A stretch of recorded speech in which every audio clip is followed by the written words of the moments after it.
Three, two, one. Hello, ladies and gentlemen, and welcome back to another exciting film journey here on Delusions of Grandeur. I am one of your hosts, and I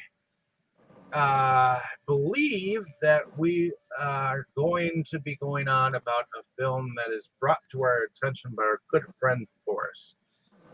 How are you doing today? You staying positive? yeah, I would say I'm staying positive. And what about you? Oh, I am just a-okay. Especially since we were possessed to watch this film by you. Nice one. Oh yeah. But I'm not entirely sure who I should pray for. What movie did we or did you subject us to this week? Pray for the Devil from 2022, directed by Daniel Stemm, written by Robert Zappia, Earl Richie Jones, and Todd R. Jones, starring Jacqueline Byers, Deborah Zecheva, and Christian Navarro. Uh, so, the movie has a play on words in the title, like the similar sounds of the word pray, as in praying to a deity, and prey, as in the victim of a predator. Uh, pray for the devil. I heard about this movie recently, and since I am generally into this type of movies, as you may know, about God and the devil, angels and demons, things like that. I got interested in this movie, and I figured out this might be an opportunity to watch it. So, what were your guys' first impressions? Was this the first time watch for you? Ladies first. Let's start with Abby. Actually, no, this was not the first time. Bob and I had watched. Uh, Dave and Cool. I had watched it before. So, Cool. um, and I, th- I really I liked it the first time. I liked it this time too. I thought it was pretty cool. I liked it kept you intrigued about what was all going on and everything, and um, so yeah, I really liked it. I thought it was a good movie. Oh, fair enough. What about you, Dave? This was actually not my first time watching it. Uh, I remembered y- it being rather intense at the time. Um, and this time around was still intense. Um, and this is not my first rodeo with this director neither.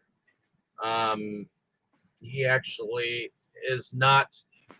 This was not his first rodeo either in the exorcism realm of things. He actually did a movie called The Last Exorcism back in 2010. oh, So, that was his as well. yep, that was his as well. Cool. So, I thought it was interesting that there was an actual exorcism school, and it kind of showed that they were still kind of against females being anything of a leader in the Catholic Church. Um, Made it seem kind of like still kind of like old school and whatnot because Catholicism is strong in their belief systems. I'm not entirely a fan of Catholicism, but I do believe that their archives are quite extensive. even though I still kind of believe that a lot of things that have been shut up and I think there's a lot of controversy behind the Catholic Church and some of the things that I think they've hidden over time. But that being said, this wasn't a bad exorcism installment in that kind of a franchise. Didn't mind some of the graphics, and it was entertaining. So, Yeah, in my case, it was the first time watching this movie. A while ago, it was actually my mother who watched it somewhere, and since she knows what kind of movies I like, and she somewhat likes them too, she said I would enjoy this movie, and she wasn't wrong. I I really enjoyed it. Yeah, I also like the graphics, this modernized version of demonic possession. Like throughout the movie, I kept thinking back to The Exorcist from 1973 and thinking how much better this one is when you compare what kind of stuff the demon does in The Exorcist and in this movie. This is, I would say, much more modern and much more plausible and much more frightening. A demon playing on a person's guilt and shame and fears, and the powers it exhibits and all that. It's all much scarier than what the demon does in those older exorcism movies, like I don't know, just using bad language and vomiting in people's faces and stuff like that. Um, so yeah, when it comes to that, I definitely found this movie a refreshment in the genre. I really enjoyed those aspects. Now it does include some feminism, as there is this whole talk about how a nun should also be allowed to perform exorcism, which generally, I must say, this modern feminism, even though, of course, I am absolutely in for equality between men and women, but what they have been doing with feminism in movies, especially Disney and Netflix, that's just ridiculous. But in this case, I would say the amount of feminism they put in this movie makes enough sense and works well for the movie. Now, the one thing I kind of have mixed feelings about is the ending, but we will get into that later. One thing I have to say about what you were saying about the older ones is the older the older movies, the they were definitely scary for their time, and what they like the original Exorcist, that just blew everybody's mind way back then. That just, I think that really scared a lot of people when they saw that the first time. Hmm, So okay, maybe. Although I would. Okay, I must say, yeah, I was already an adult when I watched it for the first time, and it was definitely not new anymore. So I didn't find it scary. But I must say, I would actually like to talk to a person who watched that movie when it was new and who actually found it frightening at the time, and I would like to hear what exactly it was that frightened them about it back then. well, back then it was not something that was seen. That was something new to the movie scene, and it was something, and it was basically somewhat on a religious level, and it was just, that's why it scared a lot of people, I think, at first, because it was just, it it was not something you normally saw. you didn't see somebody turn their head all the way around. It just Oh, or and some of I mean, at the time, the the graphics and everything in that movie were very extreme for that time. huh. Okay, the graphics, yeah, that demon looked really nasty visually. I will give it that. Um, but yeah, I must say uh, when I was about to watch The Exorcist for the first time, it was the time when I was just beginning to explore the horror genre, and at that time I still think some movies might disturb me too much. And I heard people say like The Exorcist is the scariest movie ever. And so I thought once I can bring myself to watch The Exorcist, then I am really sure that I will never be afraid of any horror movie again. So I was kind of curious about it and I wanted to watch it, but at the same time I was still somewhat afraid. So I looked it up on YouTube, wanted to just check out some clips from it and stuff like that.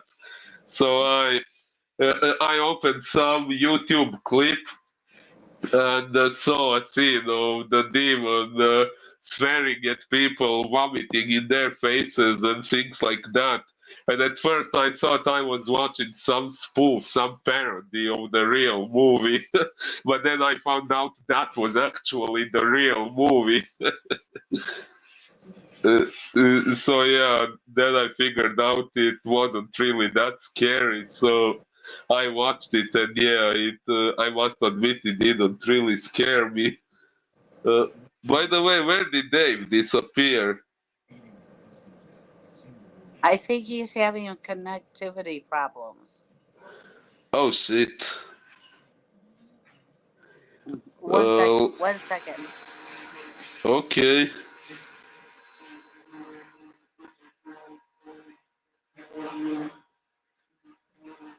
Yeah, he's trying to get back on. Huh. So, Uh, okay. Well, did you what? watch any of the other Exorcist movies? After the original one. Yes. That Exorcist franchise, I saw the sequel. What's it called? Exorcist 2, The Heretic, or something like that.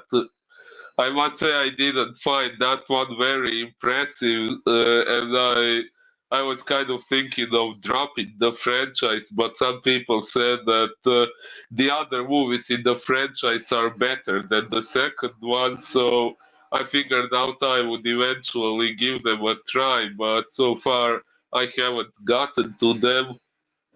Other than that, I have seen, although now it's been a while since I watched them, so I don't quite remember them in detail, but I saw Exorcism of Emily Rose, The Last Exorcism, The Pope's Exorcist, Scary Movie 2. Okay, I'm joking. uh, but yeah, I did see Scary Movie 2 as well. But okay. Oh yeah, I watched Constantine. That one has partially to do with exorcisms. Yeah, that What one. That else? one's been out for a while. Constantine. Oh yeah.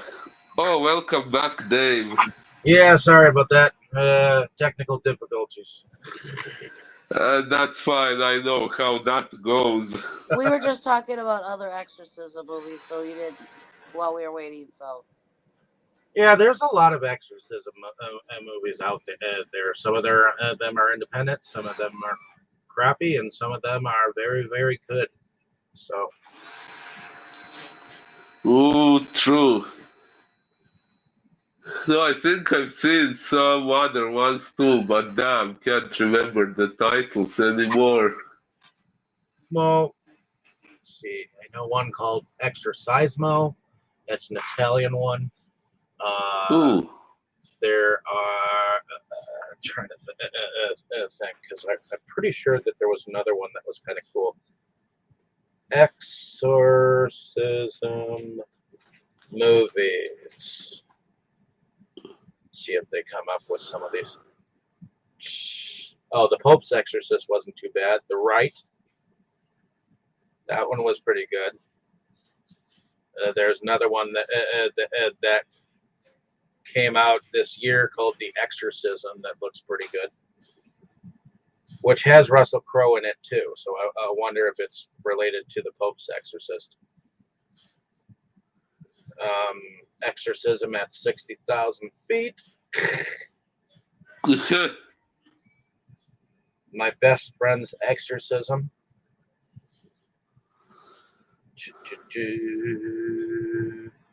The Exorcism of God. That The one Cleansing sounds Hour, interesting. The Devil Inside, The Possession, The Exorcist Untold, When Evil Lurks, The Nun, American Oh yeah. Exorcism, The Black Coat's Daughter, The Medium, The Conjuring, Agnes, Exorcism, Haunted Child, The Offering, Nefarious, Requiem, The Vatican Tapes, The Witch, Godless, Incarnate, Exorcism in Utero, The Unborn, Stigmata. Oh, Stigmata, yeah, we were doing that one. The Exorcism of Anna Eklund, The Possession of Hannah Grace, The Amityville Exorcism, just among a few of them. Oh, of course, then there's Constantine, the Annabelle movies. But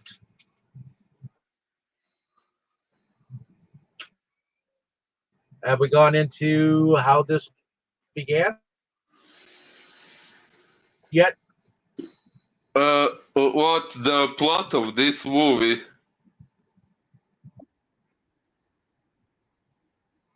Yeah, how the film began.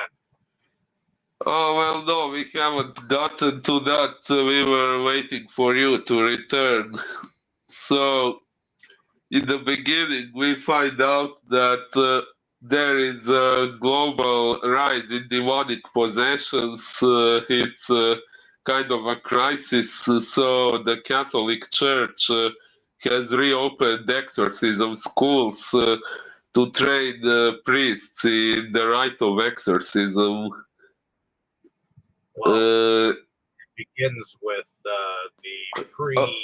uh, oh yeah.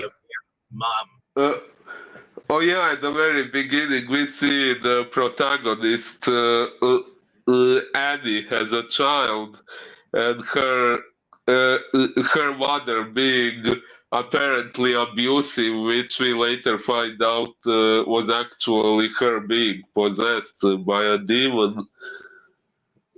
Uh, Yeah, we see the girl praying and the mother trying to enter her room by force, even banging her head against the door and things like that.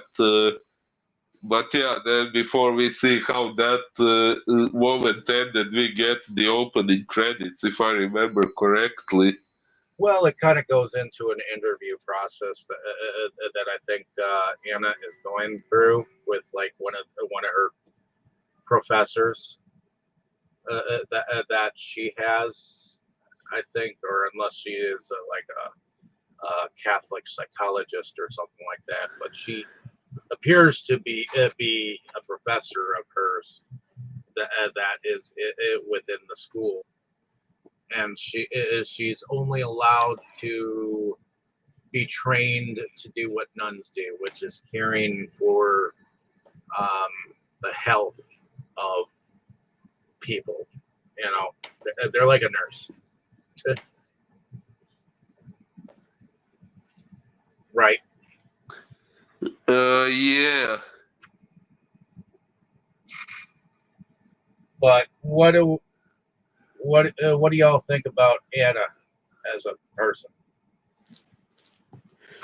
Well, uh, she is okay. I mean, everything about her as a person made sense. She is traumatized by her past and living with that the best she can. I like how she is determined to do what she believes is right and doesn't. She doesn't just blindly follow the rules, but her own moral compass, which I think is really good, especially for a person who is as much of a devout Christian as she is, as religion usually teaches people to be blindly obedient, and she is just the opposite, which I really liked a lot. Well, you can't go into faith or anything religious blindly and just be like one of those yes people. Um, you kind of have to keep an open mind about what else is out there. To me, it's Well, true. it's something that goes with anything of a strong belief system. And if we learned anything about last week's conversation, that it should be inherently true. Oh, yeah. But Well, I think um she wanted to always believe the good in her mom and wanted to believe that this when her mom acted the way she did, it wasn't really her mom, that there was something wrong, that she was possessed. I think she wanted to prove that. She wanted to prove that her mom wasn't actually sick, but she was being possessed. Well, Is in what the I end, get. that was proven true. So that's what I understand from everything in the beginning. well, and the professor that she's talking to, who was played by Virginia Madsen, um, she doesn't believe in that people are actually possessed. She believes in what science has taught her. I mean, she's definitely witnessed things that she can't explain, but to her knowledge, she doesn't fully believe that possession is something other than a mental disease. Uh, at least that's what I got from her, you know, because when Anna was sitting in class, she was. I hear you typing, Boris. Oh, I'm sorry. No, you're not, because you'll do it again. But in any case, um, uh, but you see Anna actually say something to the professor, and she's like, "Well, don't you believe that possession is in fact possible?" And she's like, "Well, she kind of explains what I just what I just said." Um, she'd like to believe that there's something else out there, but to her knowledge and to her expertise, most exorcism cases are like multiple personality disorders or um, things of that nature. Yeah, although what we see in these You know, exorcism so movies, but back to you, Boris. Explain what's going on. uh, oh, Go ahead. what Where I are was we? going to say is some things can be explained as an identity disorder and things like that, but supernatural powers that we see demons have in movies like this that cannot really be explained by just an identity disorder. But okay, yeah, I don't really think that happens in real life.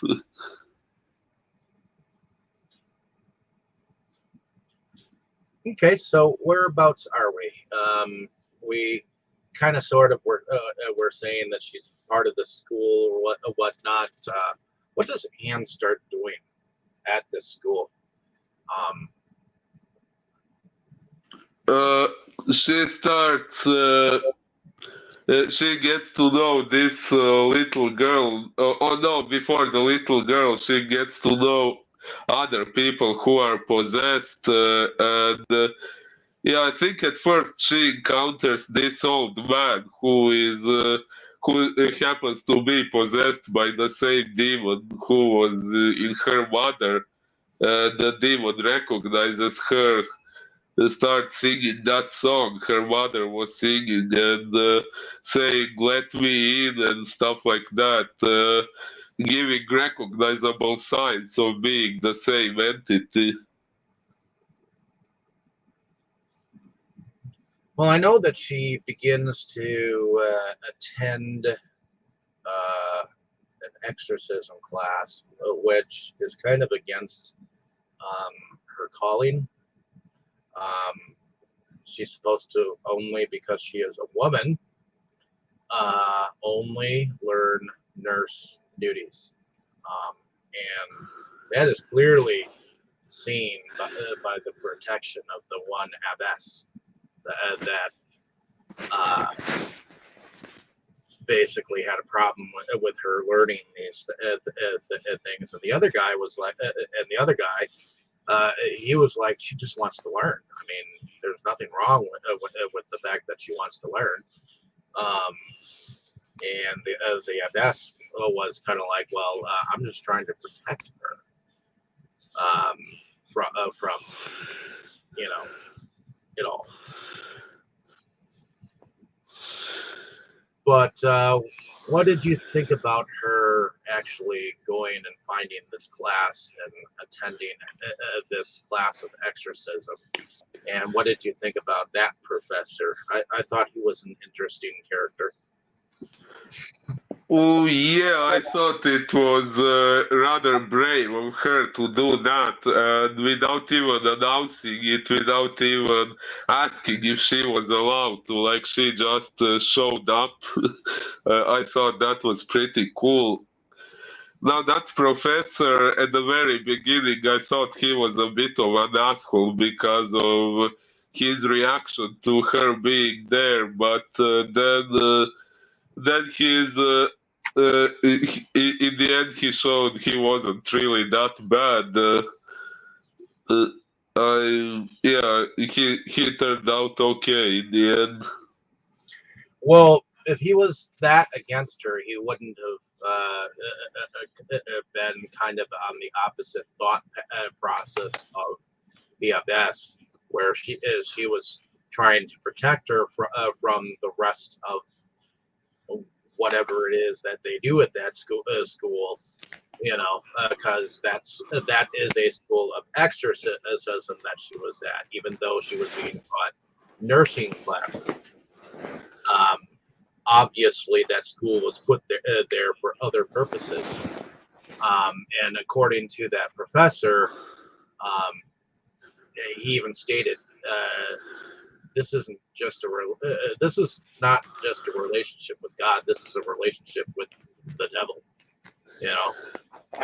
Well, yeah, and what she also said that the focus in exorcism shouldn't be only on the demon, but on the victim too.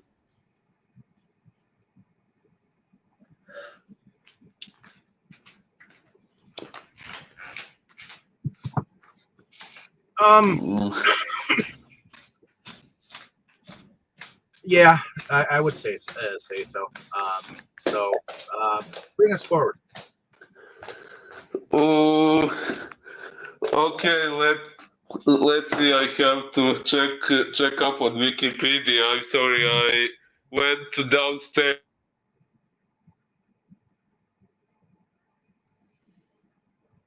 Okay. Let's see. Uh, uh, okay, I'm sorry. I'm having some issues staying in this conversation and opening another tab on the phone, but I'm getting back to my laptop. Sorry, give me just a few seconds. Okay. Well, I Uh, do believe that she okay, I'm does make here. some friends. She does make some friends with some of the other exorcists or the other trainees. Ooh, yeah, she attends class. Yeah, there is some resistance from staff members. We have already processed that part. Yeah, frightening events begin happening to her. Oh, yeah, disturbing visions and memories, which mostly revolve around her experiences with her mother, which I must say, in the end, I was a little disappointed that we never found out, since this story implies that it's people's guilt and shame that opens the door for demons to possess them. And we found out that the mother felt guilty because her possession was hurting her daughter, so she killed herself in order to protect her daughter. But we never found out what exactly she felt guilty about to begin with, that even made it possible for the demon to possess her.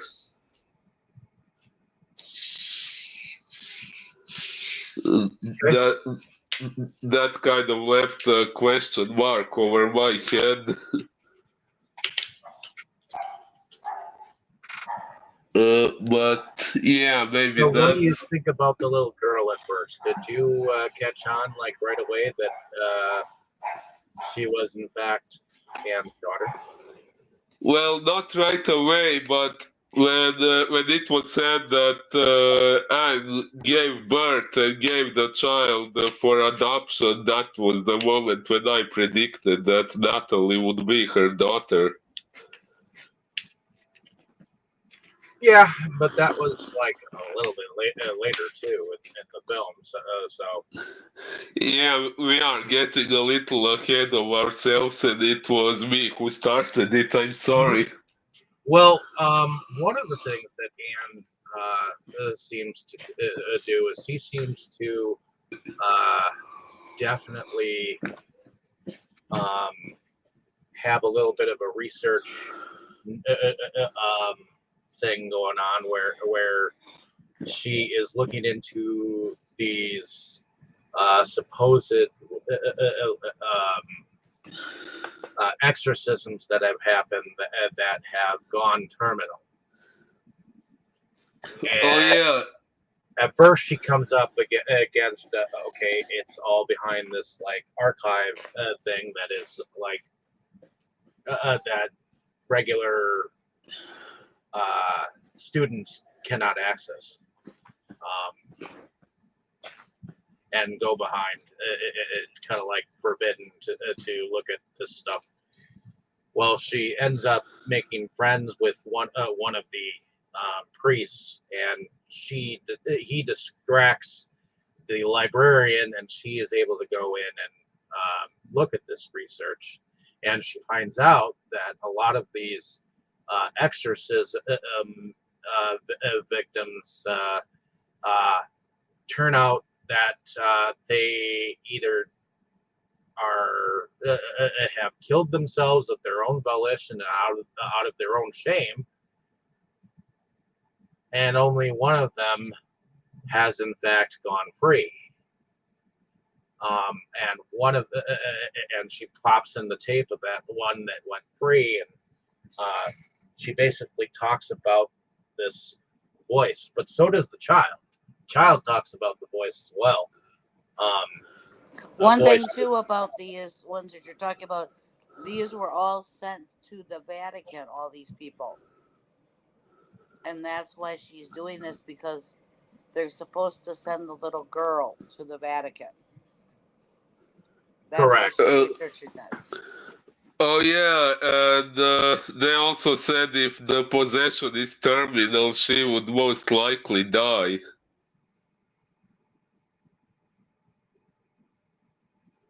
Yeah, and one of the things that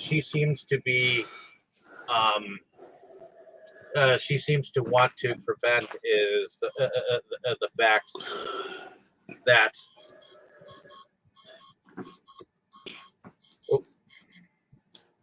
the fact that um, she wants to stop the little girl from going there because she thinks that she can help her. And at this point in time, she doesn't know, she doesn't know all the facts that we know now, and that she eventually found out herself that Natalie is in fact her daughter. Which, spoiler alert, ladies and gentlemen, because naturally we tend to spoil the film for you, so that's part of how we discuss things, discussing certain aspects of the film. But she definitely doesn't want the Vatican to get a hold of her just yet because she thinks that she has the ability to help fix her. Oh And, yeah, and let's not even talk about all the pedophiles in the Vatican. well, yeah, there are a lot of deceased files in the Vatican itself, that she finds out. So, um, I actually said something else, but okay. oh, are you talking about the pedophiles? Yes. Well, I hate to tell you this, but Wisconsin has sanctuary for all Catholic priests. So, Damn. yes. But in any case, that being said, moving forward, there is one of the Catholic priests that she knows within her class too, which apparently he must be several levels ahead of her because she's got clearance for a lot of things. Like, apparently his sister is pregnant and is pregnant by act of rape. Uh, oh, she was pregnant and she got an abortion, and that was what she felt so guilty about, that the demon possessed her. I thought it was the fact that she was actually pregnant uh, by act of rape. She was, but I think she got an abortion, if I remember correctly. No, I think it was Anne who had gotten. Well, oh, you think it was an abortion that she got? Uh, I don't know if she I and, got thought an that. abortion, but the child died. Yeah, the and child died. definitely, and definitely didn't have an abortion when her child is alive. Well, no matter what happened, it was from the act of rape that child came about. That, at least that's what the priest had said.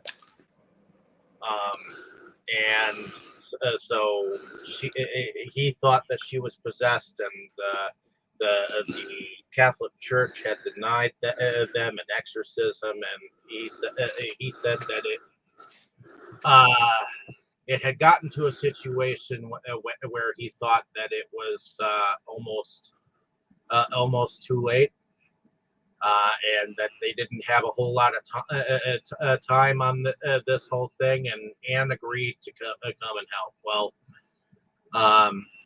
there was a scene, and I think this was after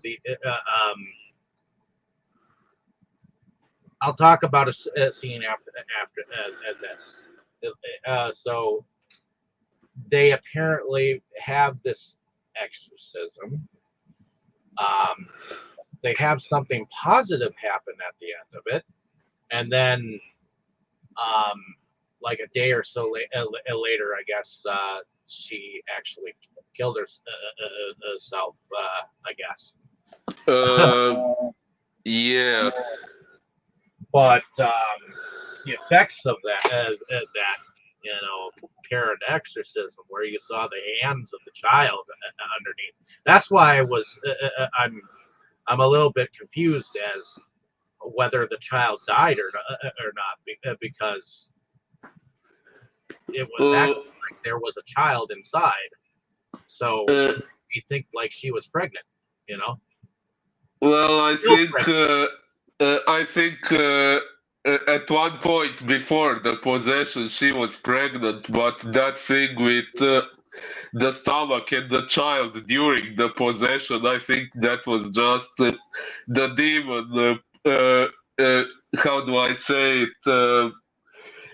Uh, showing her guilt in a visual form, like she felt guilty about having an abortion, so the demon was showing her pregnant stomach and the baby being alive inside. Well, yeah, and I I didn't. I when I've seen this before, I thought I remembered the darn thing being botched, but I guess the exorcism actually was a success, at least according to them, because they went home satisfied with what they did. You know. Oh yeah. Yeah, I must say that scene when the exorcism was performed apparently successfully, it was an amazing scene when I still thought they had uh, done it properly, but then when we found out she killed herself afterwards, I was like, what? Like how did that happen? But Yeah. I think that there were a couple of scenes that were shown before, like the old man that she was helping feed. He ended up uh, being possessed and danced with her and in the room and became quite threatening towards her. And I think she threw him down on the ground, and he said when he said to her, "It's coming," or whatnot. I think that's what he said. Um, or Something like that. that part was creepy, just a little bit. Um, that whole like odd, you know, dance thing that he was doing, and they were remarking that patient had actually, come on to her like that, and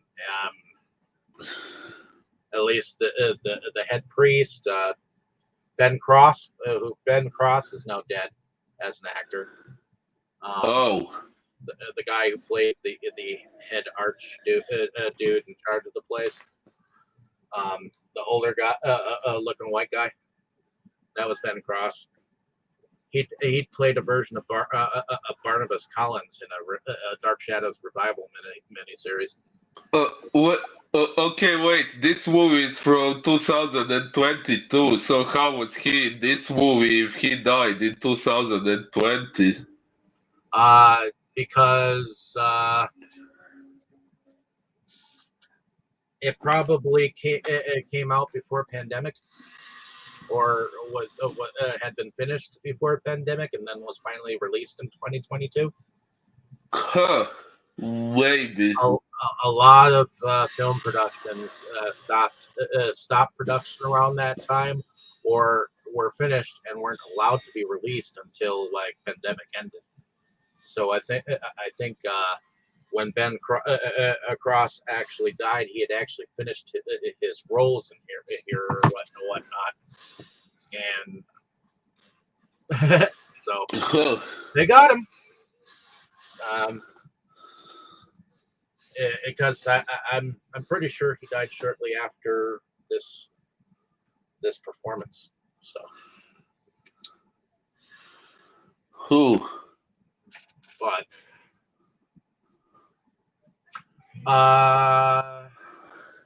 when the little girl starts exhibiting things, what did you think about that?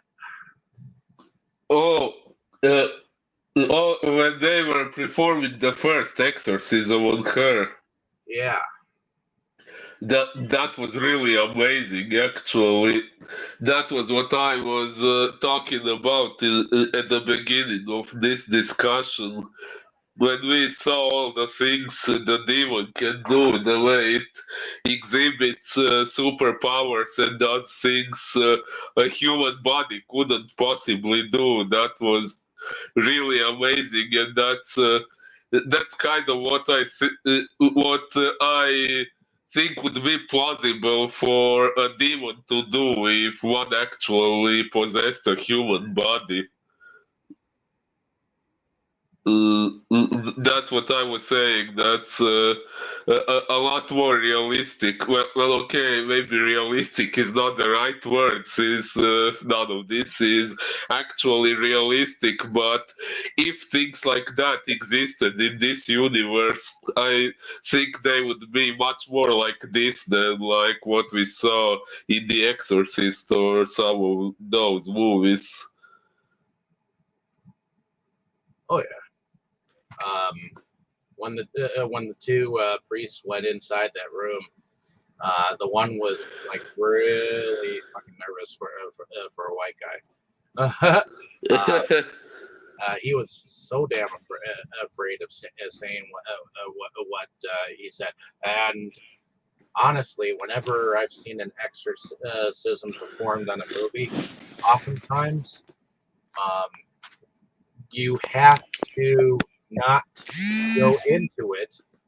You have to not go into to these exorcisms with being afraid.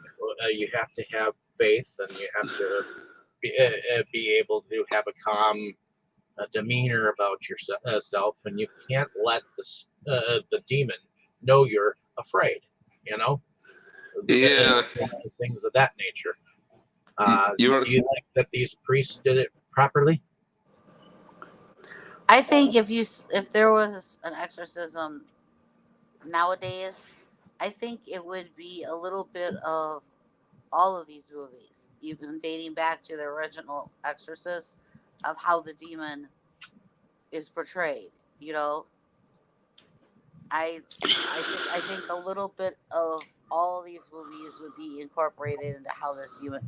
I would not put it past the demon, like in the original one, to um, spew bodily fluids at the priests, or or to to know something about them that they could use against them, and Your that mother was that. sucks cocks in hell. You know, I don't I think a little bit of what you see in all these movies would definitely be something that could happen. Maybe not everything you see in these movies, but I think just certain parts, and I think that the demon could actually be be portrayed in a lot of different ways, like these movies have said. So I don't think you can just narrow it down to, well, this current one is how they are, or the original one is how it is. I think it's a little bit of all of them put together of how the demon could act. Whew. So Well, maybe.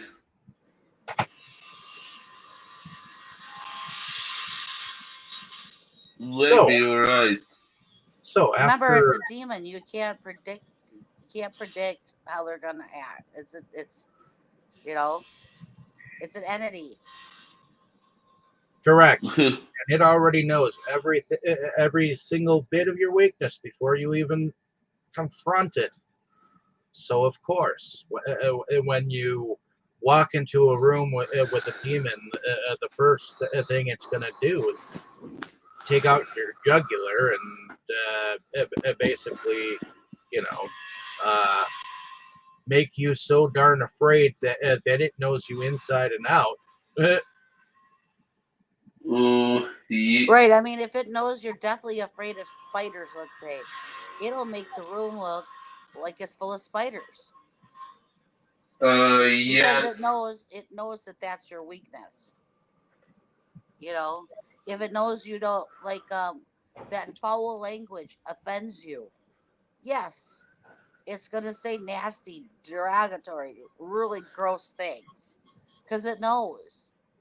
See, Huh. that's what I'm Well, getting at. okay, yeah. Yeah, that's a good point. So a demon could do actually everything that's been portrayed in all these movies. A demon could actually do. Whew.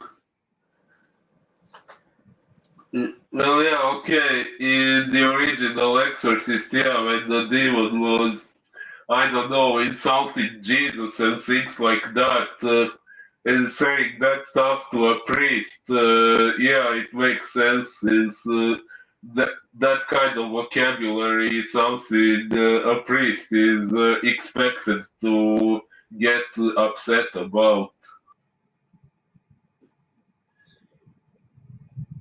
I mean, the demon and the little girl actually looked through the glass at Anne and ultimately knew that it was her that would be able to come in there and probably control the situation. It was afraid of her, technically, I think. It just kind of was aware of her existence. And when she came into the room and called for Natalie, Natalie listened. And that's what kind of like, even though it looked to the rest of them that um, she was cured or whatnot, and as we know, the Vatican kind of cleared her to leave after that, incident. Um, Well, at that incident, the demon it still knew knew who Anne was. The something demon knew who Anne was, about but nobody her, else knew. and Nobody, including Anne, nobody, including Anne or anybody else, knew that Natalie was actually her daughter. But the demon knew it, Uh, Indeed. yeah, and that's why Anne was able, I think, to connect with Natalie, is because the demon actually knew at that time. which Yes. is why I think the demon kind of spoke to her from that dude's sister, which is why she met, that whatever was inside her had basically told her, why did you give up? Why did you give up your child? Like, so you want me to feel the same way? You want me to feel something like you felt? You know, those type of things. She had to kind of ignore those comments because that wasn't why she was there. You know what I mean? Uh, yes, indeed. So Um, I guess we're at the point where they are going to be releasing Natalie, and they have, and then that's when the sister dies, and she basically Anne basically says, okay, I didn't know. I'm sorry. Sorry. I'm going to go back to the sisters to go be with them because the situation is just too horrendous for her to deal with.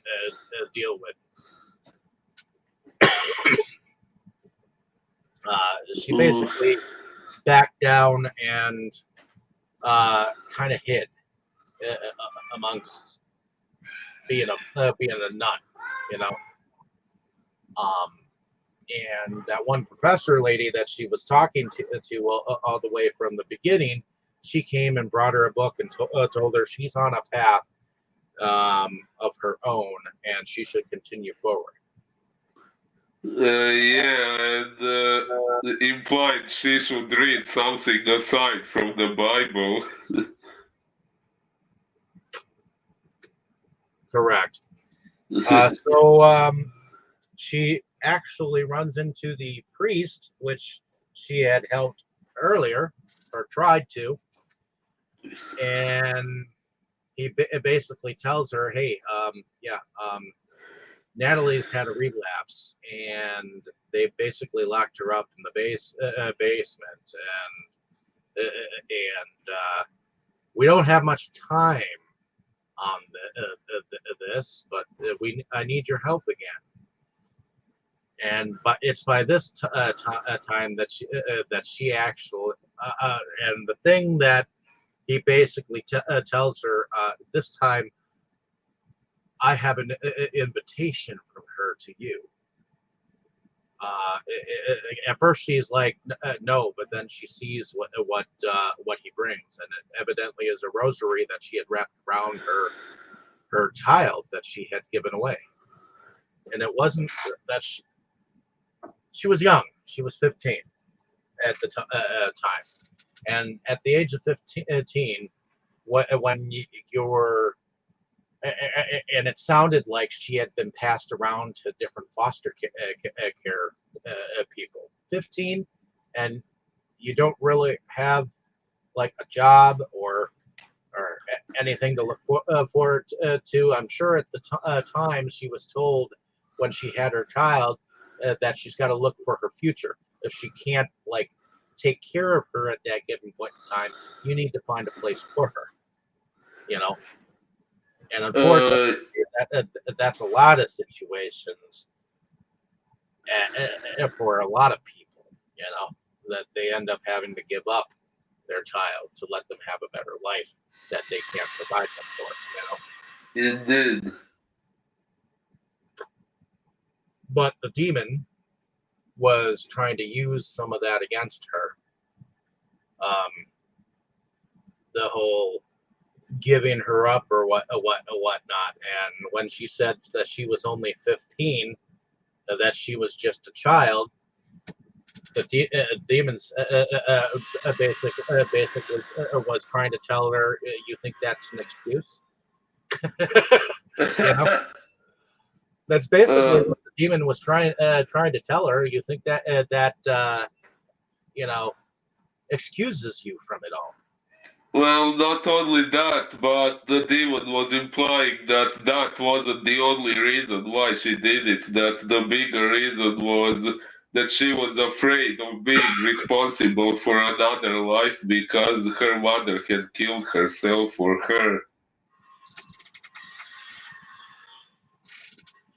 Yeah, that was another thing that I'm not sure she fully entirely knew the whole story about of her mother. You know, because it's her mother that actually came to her towards the end there. The spirit of her mother that helped her while she was like in that baptismal water towards the end there.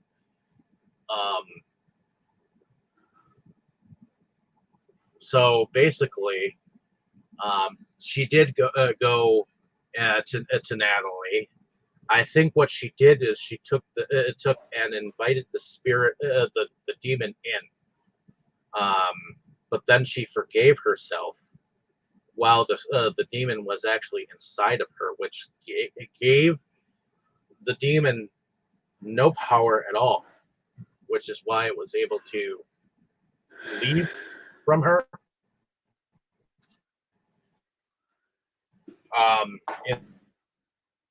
In that drowning moment, in that baptismal fountain that was in that old part of that Uh, that final scene. y- Yeah, like she got over her fear, and that somewhat weakened the demon and made her able to drag herself to that water, which pushed the demon out. At least I think that was what happened. Well, I'm pretty sure that she forgave herself for what she did. Oh yeah, that too. Um, and then, of course, you see her come up from that fountain, and you see her recovering in the Vatican, not the Vatican, the school hospital, and then you see her congratulated by all of her teachers and everyone, and how she's uh, gotten to a kind of a promotion to go to the Vatican and do some work there. And the one professor guy was like, "Be careful, even though you know the devil, he also now knows you." Ah, oh, indeed. So when she is in the taxi, and some of these, the taxi driver and this woman on the street end up like confronting her. These are people that have been possessed by the devil to tempt her, and it sets it up for like a possible sequel, which it very well might get a sequel down the road. It's still early to tell. But Tammy, what did you think about the ending there? Do you think that it kind of that it made sense? Yeah, for the most part, it does. It does kind of leave it open that other things could happen, but yeah, I think it made sense. You know, she got she provoked the demon to come into her, and she fought and fought and fought with it when it was in her to go into that fountain. She wanted to go into the fountain. You know, that was what the fight was. She was fighting the demon to go in. You know, because she knew what it would mean to go into the fountain. And at that point, I don't think she actually, in a way, cared if she came back from the fountain. She just wanted to get the demon in the fountain. You know,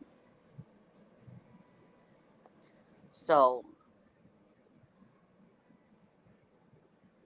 it made Okay. sense so that the demon was released. Yes, after she fell into the fountain. You know.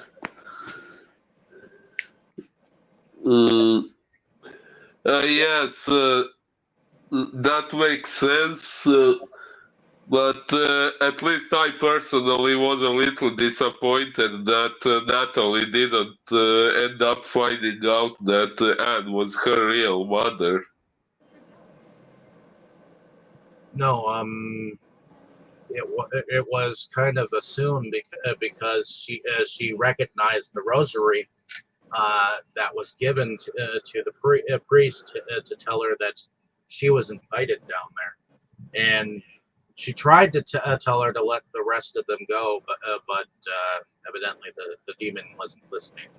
Well, no, I mean, the demon did know, but the real Natalie never found out. Oh, I'm pretty sure she knew, which is why her mother let her come and visit her at the hospital. Huh. I believe she found out too. I think it's just that not to make things more confusing for Natalie. They weren't going to take her away from who she had known all her life. So now Anne is basically a friend, you know. and involved in her life now because Right. she said that she didn't want to forget her,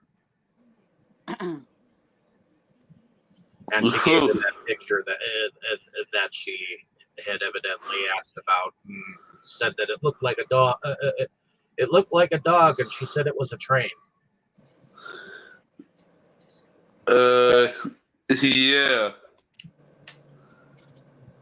Which, to be honest, there is an animated feature that I remember that there was either a bus or a train that kind of looked like a dog or a cat or something like that. So, Interesting. but in any case, um, at the end of everything, what do we think of the production of the film? Oh, I think the production was really good. All the effects, especially the stuff the demon does while inside the human body, I think that's done really impressively.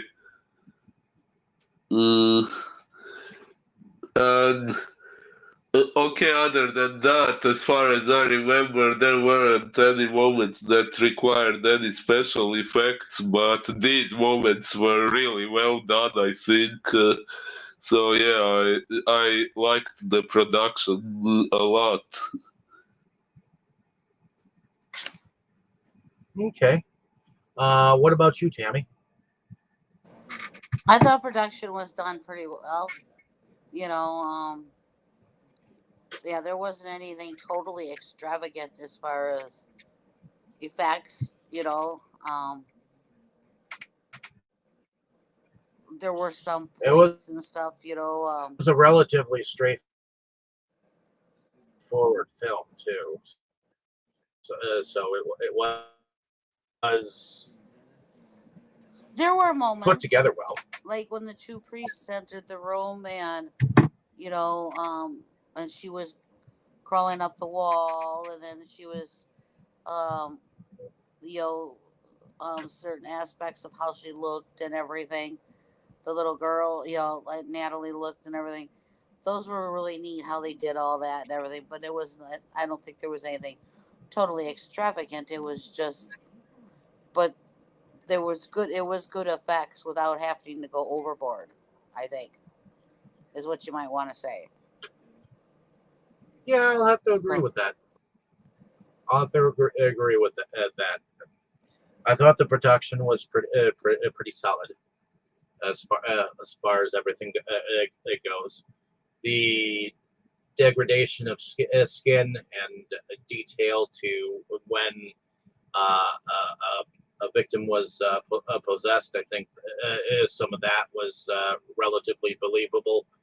Um, they said enough spiritual words to make it feel like some of these people knew what they were doing as far as performing exorcisms. Although I swear we've got a lot more spiritual words in previous exorcism type films, to be honest. But other than that, I thought it was a well-rounded feature with a few jump scares. I mean,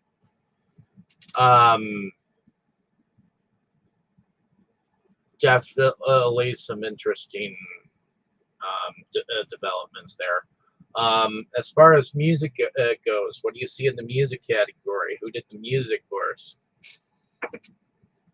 Uh, Well, the music seemed to work well for the movie, but I kind of don't remember anything that really stands out, except that tune Anne's mother was singing.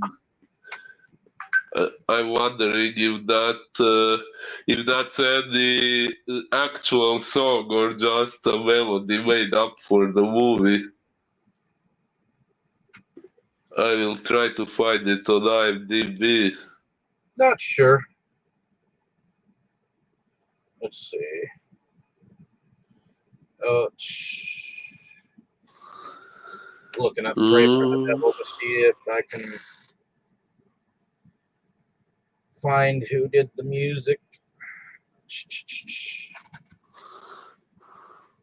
Hmm.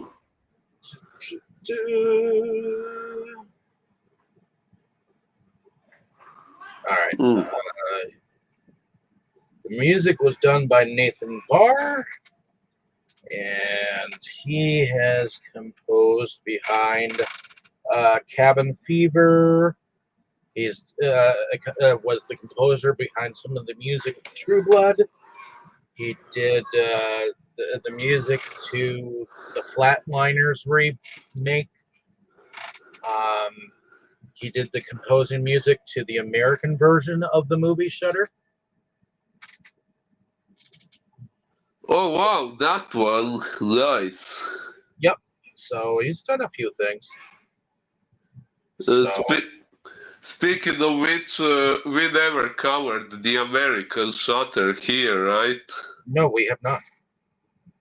Whew, I guess if interesting. that gives you an idea. Whew, we might get to it at some point. But in any case, let us do favorite scenes and or favorite characters. Starting with you, Boris, you brought this to our table. Yeah, well, I think my favorite character would be Anne, the protagonist, of course. As I already said, I really liked how she thinks with her own head and pursues what she thinks is right instead of blindly following the rules of others. That's something I really like about her character. And favorite scene, well, I could I could almost pick the exorcism of that male priest's sister. That was a scene I really liked, but then it was kind of ruined when we found out she had killed herself after that. So I don't know, maybe the final battle with the demon. Okay. What about you, Tammy? Favorite scenes and or favorite character? I think Natalie's my favorite character Whew. because she really isn't innocent in all this, and she's wanting help, but wanting for this to end, and she's looking for help, and she's looking at Anne to help her, and you have to keep in mind that she is just a little girl. She doesn't understand all this, so I I feel for her. And favorite scene, um,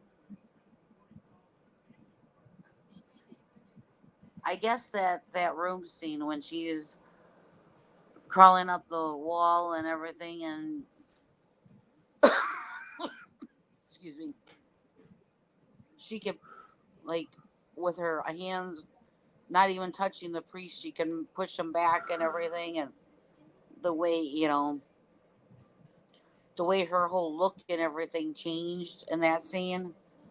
She went from the little girl to, wow, look at that. Indeed. So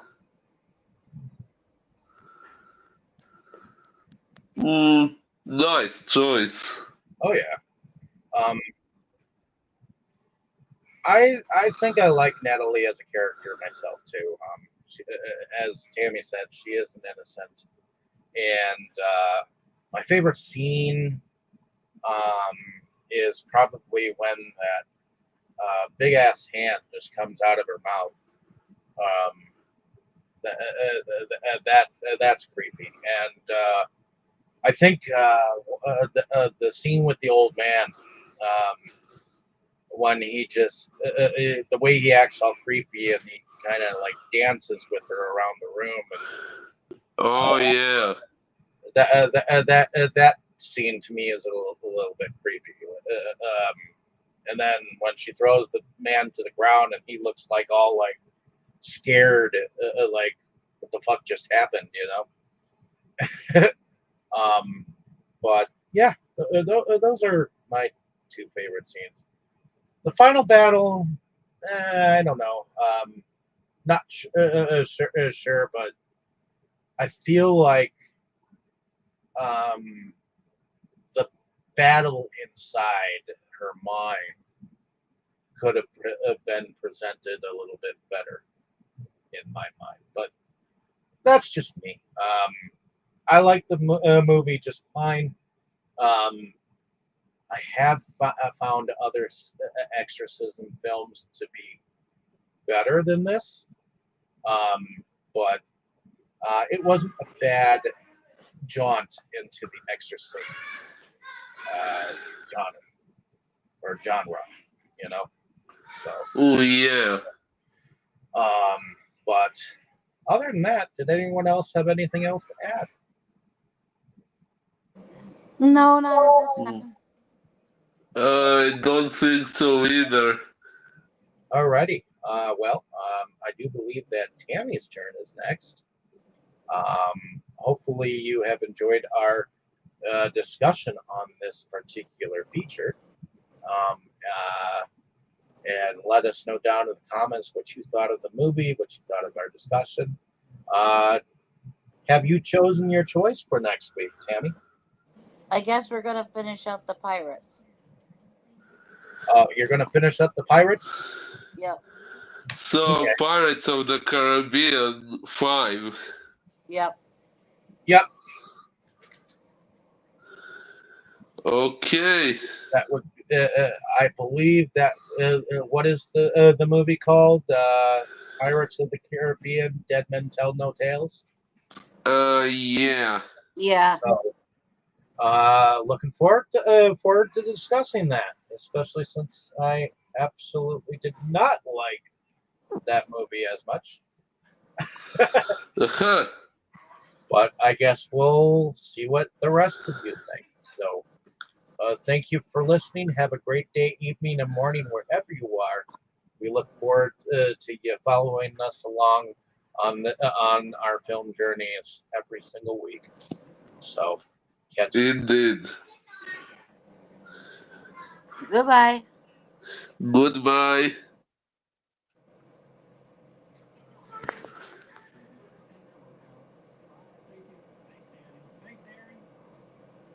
Phew, Dave actually left without turning the live stream off. Well, maybe he got kicked out again.